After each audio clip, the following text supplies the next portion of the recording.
Oh, what the fuck?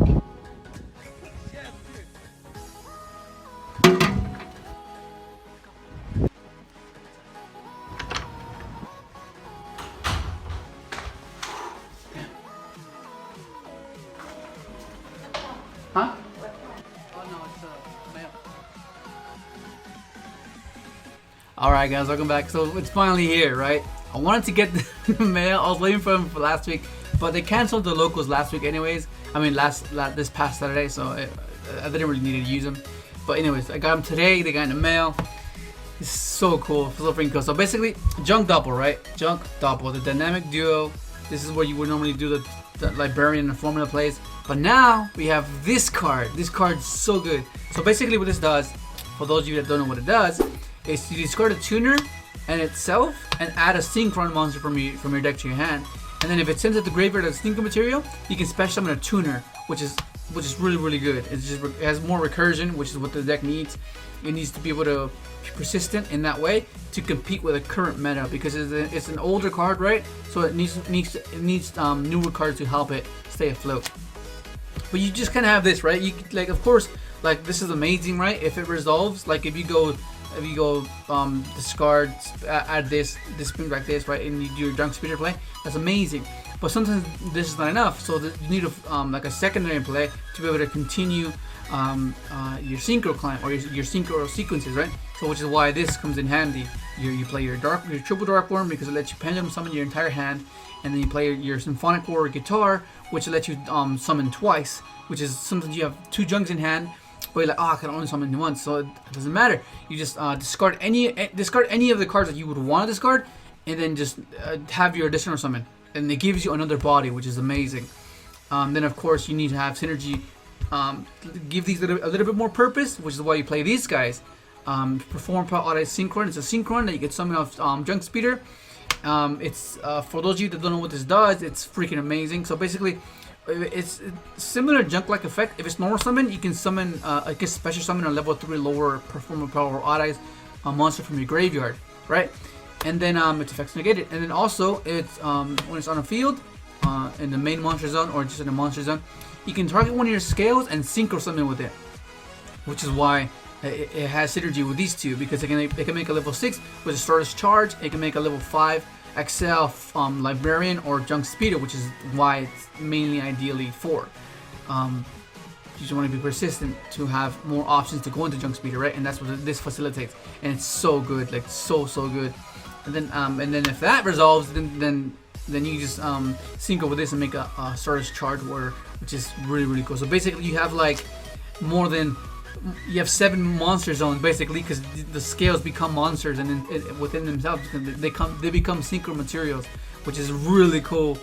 So this is basically your core, right? Like if this gets stopped, then you just activate this, pendulum summon the darks that you have, right? Which is obviously you'll have like the dark, and this is not dark, but it doesn't matter. The fact that you just at least have minimum this, and then and sometimes you just don't even use the effect where you scale this and activate the gate from your deck, which restricts you to only darks. So you would like you play Shrine, you play Ravine, you play Foolish. So you would like send it to the graveyard, right? Send it to the graveyard, special summon it, add the gate, and then this is the only low scale you have, but these are all high scales. So all these can pendulum summon basically your entire deck apart from these two, right? And that's really cool. Let me just go ahead and finish up the deck profile. You play, of course, your one-ofs, right? You play one-ofs. I'll just put it here. You play Gate. You play your Mare. You play your Strudo. You play your Mike for this. You play this because within the sequence, you're gonna need to have non-tuners, because Speeder generates a lot of tuners that you need to just like have other non-tuners to synchro with, right? Because there's no point of summoning on the synchros, all these tuners, and you can't really tune into anything, which is why this comes in handy, because it's part of the combo itself, is within the combo. So it's not like you're going out of your way to get to this. It's already part of the combo that you can just search off when you summon the Jet from deck. And then of course playing your Floor Synchron. The new Satellite Synchron card, I was trying it, but this effect came up much more. apart, like compared to the one that if it's if a monster summoned from your graveyard, especially from hand, like that card, that part's cool. But the fact that sometimes you have like extra Synchrons or extra this, extra that in your hand, and you want to get them out of your hand, and that's what this does basically. For those of you who don't know what this does, it's if this card is sent to the graveyard as a Synchro material, you can special one level 2 or lower monster from your hand, right? So you can special a Bulb, a Veiler, any of these guys, which is really really good. Of course, then you have your Jet Synchron to summon off the speeder, right? And then this is your global. This is debatable. Like I'm not really playing needle fiber, so like I guess I don't know, but it's just global. You send it off foolish, mill foolish, mill for this specialist from hand without normal summoning, which is what you want to be doing. Because like I said, you don't want to just rely on the junk summon. You want to be able to be versatile with it, like have this as a pendulum summon your entire hand and continue from there. And that's what I noticed, that you need to be conscious of that. Otherwise, you're just making a very linear combo deck, which is what you don't want. Which is my issue with Dark Warrior, where it's very linear. Like it's not, you can't really improvise or you can't really be like clever with your plays. It's basically 2 warriors Asode, and that's it. So like if you don't have like Dark Lunar more or like back removal to clear and ensure that play, of course it's consistent, it's more consistent, but it's not, the ceiling is very low. Like once it resolves, of course it resolves, right? But like I don't know, I just don't feel like it's just it's very predictable in my opinion. Okay, and then of course you play your hand traps, right? You play I'll just put this here. Play hand traps, right? Play triple Ash, triple Veiler, because they go good with this card. So like even if you don't use them, because like they have a purpose, right? Interact with the opponent on turn 0. That's their purpose. But if you don't need to use them, right? If you're going first, then they facilitate the junk converter, which is essentially what your deck is meant to be doing. To get to this, get to that, set up basically a level 5 synchro play. That's basically what your intentions are. Set up a level 5 synchro play so you can climb into Excel into Speeder, and Speeder just swarms the field of tuners, and that's what these do basically. And then like if all goes well, and like because sometimes you're just based with that luck where you're just going hindered, you do your full combo and end with hand traps. Like that's insane. But yeah, that's just the monster lineup. Okay. Let's just get out of the way, out of the way. And then of course you have your spells. You have your triple tuning, because triple tuning is amazing. Reinforcements of the army, Fullest Burial, Dragon Shrine, Dragon Ravine, 1-for-1, Monster Reborn. This one's a bit iffy. I don't know. Like I want to play it because it's just 1-for-1, and it's just like a stable for synchro decks, it seems. But like I think that might, I don't know. I feel like you can afford to cut this because it's 41 right now. And I don't know. This one's like, I'm a bit iffy on this one because like, already you require multiple cards to be functioning together, right? So this just like makes it to where it's like, oh crap. I mean, it's cool when you have like junk Doppel and this. You just discard a Doppel, summon junk. You know, like that's amazing when you do that play. But I feel like I don't know. I think you can cut it, or even you can even like I don't know. It's very these decks are so peculiar when I build them, because like it's not the same as the solid deck, because the solid deck like with Ultrageist and the solid deck I wouldn't be too picky about going above 40. But like these decks, you kind of want to keep them very minimal because you want to get to the key cards, right? But I don't know. It's still a process. We still have a long way to April, right? And here's the extra deck, right? Okay, so you play the new one that came out, Satellite Warrior. This card's so good. For those of you who don't know what this does, okay, so basically it's a Warrior Synchro effect. One tuner, one non-tuner Synchro monster. If this card is Synchro summoned, you can target cards your opponent controls up to the number of Synchro monsters in your graveyard. Destroy them, and if you do, this card gains 1,000 attack for each card destroyed. If this Synchro summoned card is destroyed, you can special summon up to 3 level 8 or lower Warrior Synchron and or Stardust Synchro monsters with different names from your graveyard. So if you kill it, it just swarms the field again, which is amazing. you play one of those. Like these are basically your boss guys, right? These are your boss guys. What your little guys turn into these guys. Okay, so you play your Starlight Warrior, Crystron, Koran Gandrax, your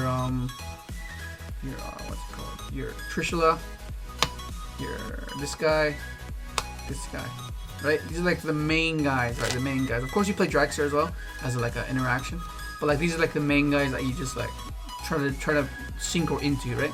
And then of course you have your Yazi, you have your Dragster, you have your Stardust Charge, Librarian, you have your Speeder, you have your Excel Synchron, you have this one. I've been going back and forth on whether to play this or play Herald. Playing what are you? Herald of the Arclight, because it's level 4 as well, and it's another negate. It's basically like a little like an Omni negate, like you just distribute itself to negate anything, any activation, right? And then it stops like anything from hand to grave. Anything that goes from hand or deck to grave is banished instead, which is what I like. But more so is because it's a negate, and you want to be able to interact with your opponent as much as you can. Then of course you have your Metal Marcher, you have your Formula Synchron, and you have your Shaman, right? So basically, if this dies, you can just bring back 1, 2, 3. You can bring these guys back. And the odds are, normally you make him with either these two, right? That's how you make it. Or you just make it with these two, because it's level 6 and level 4. That's 10. But normally you just do it with Omega. You make Omega because you banish him from the previous turn. He comes back, you make a formula, and then you draw and you synchro into this. Nuke the board at minimum 5, because you're gonna have to synchro climb. And also you're gonna use this, use that, use that, use this, use that, use that, use that, and that. That's all gonna be in your grave. So minimum pop 5. Or you can set up the pop 5 on your opponent's turn, which is why you leave Excel on the board, or you leave this on board, which is really cool. Or another reason why I want to play Hawk, that one the level 2 tuner that lets you synchro to your opponent's main phase, by targeting a card you control and special summoning. I'll put a little picture so you can check it out. But yeah, and then of course you have your field centers. This is so cool. Look at this. Boom. You say field centers. This is my favorite one. It's so cool. And of course you have your Doppel tokens. If you want tokens, go to the Facebook group. The link is in the description, and message Clinton, and he can sort you out. You can make any field center, any token. Oh, these are the original though. These are original 2009 national tokens. These are cool. But that's basically gonna be it, dude. One more thing. If you want to play Blazer, right, or if you want to play either of the big dragons,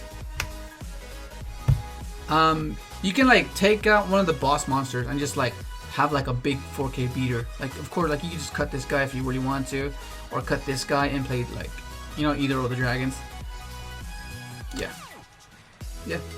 You can do that if you want. But that's basically gonna be it.